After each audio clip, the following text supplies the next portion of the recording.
रचना आज बहुत खुश थी क्योंकि उसके पति रविंद्र से आज उसने बड़े दिनों के बाद एक बात मनवा ली थी। वह अपने भाई किशन के घर कुछ दिन के लिए जाना चाहती थी, लेकिन रविंद्र हर बार मना कर देते थे। आज रचना ने सुबह जल्दी उठकर रविंद्र के लिए नाश्ता बनाया। उसके बाद उनका लंच पैक कर दिया। ऑफिस जाने से पहले रविंद्र ने रचना से बात की।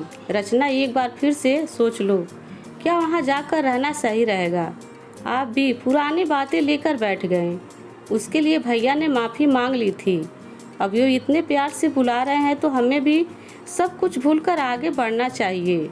ठीक है, जैसी तुम्हारी मर्जी, लेकिन मैं वह सब नहीं भूल सकता। ठीक है, इस बार जाने दीजिए। यदि मुझे अच्छा नहीं लगा तो आगे वे अपने रास्ते, मैं अपने रास्ते।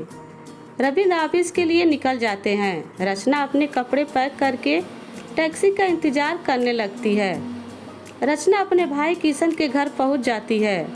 वहां पहुंचते ही उसने रविंद्र को फ़ोन पर सकुशल पहुंचने की सूचना दी। रचना का भाई किशन, उसकी पत्नी राधा और उनका बेटा प्रतीक दोनों रचना का स्वागत किया। दीदी कब से आपको फ़ोन कर रहा था, आप भी कितना समय लगा दिया आने में। क्या आपने अभी तक मुझे माफ़ नहीं किया? नहीं भाई, बस घर का काम ही खत्म नहीं होता। अभी बड़ी मुश्किल से फुर्सत मिली है। और हाँ, पीछे जो हुआ मैं भूल चुकी हूँ, तू भी भूल जा। दीदी, हम तो आपसे नज़र भी नहीं मिला पा रहे थे, फिर इन्होंने ही आपको फ़ोन किया। आप आने के लिए हाँ की, तभी हमारी जान में जान आई। अरे भाभी, आप भी क्या बात लेकर बैठ गई?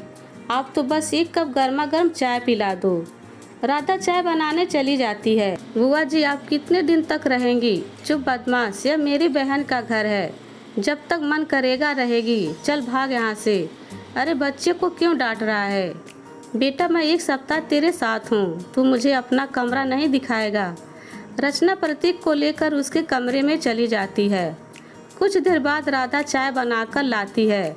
आप दीदी से कैसे बात करेंगे? मुझे तो डर लग रहा है, कहीं मना कर दिया तो क्या होगा? तू चुप रह, मैं कोई ना कोई रास्ता निकाल लूँगा। बस अभी इस बारे में दीदी से बात मत करना। इधर रविंद्र ऑफिस पहुँचे तो उनके दोस्त अमन ने पूछा, क्या बात है यार, इतना उदास क्यों हो?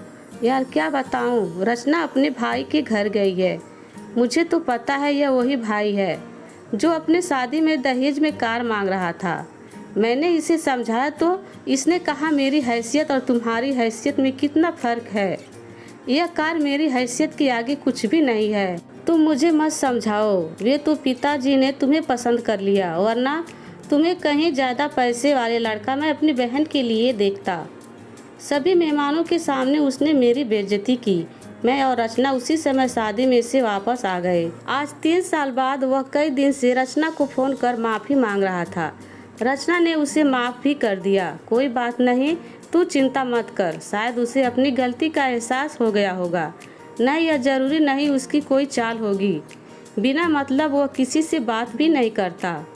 इधर अगले दिन किशन ने रचना से बात की। दीदी, मेरे व्यापार में बहुत घाटा चल रहा है, इसीलिए हम वो पुराने पुश्तैनी मकान बेचना चाह रहे हैं। आप बस इन पेपर पर साइन कर दीजिए।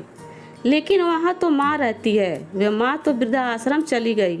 क्या तूने माँ को वृद्धाश्रम भेज दिया? हाँ, यह मकान मैं अपनी पत्नी के नाम करवाना चाहता हूँ। आप बस इस पेपर पर साइन कर दीजिए। नहीं, यह नहीं हो सकता। तुझे वृद्धाश्रम से माँ को घर लाना होगा। उनके मरने के बाद ही यह मकान बिक सकेगा। मैं इतने दिनों से तेरी खुशामद कर रहा था ताकि तू अपना हिस्सा छोड़ दे, और तू नखरे दिखा रही है। मेरे पति ठीक ही कहते थे, मुझे उनकी बात मानकर यहाँ आना ही नहीं चाहिए था। यह कहकर रचना घर से बाहर निकलकर सीधे पुलिस स्टेशन पहुँच जाती है। वहाँ वह सारी बातें बता देती है। वह रविंद्र को भी फ़ोन करके वही बुला लेती है।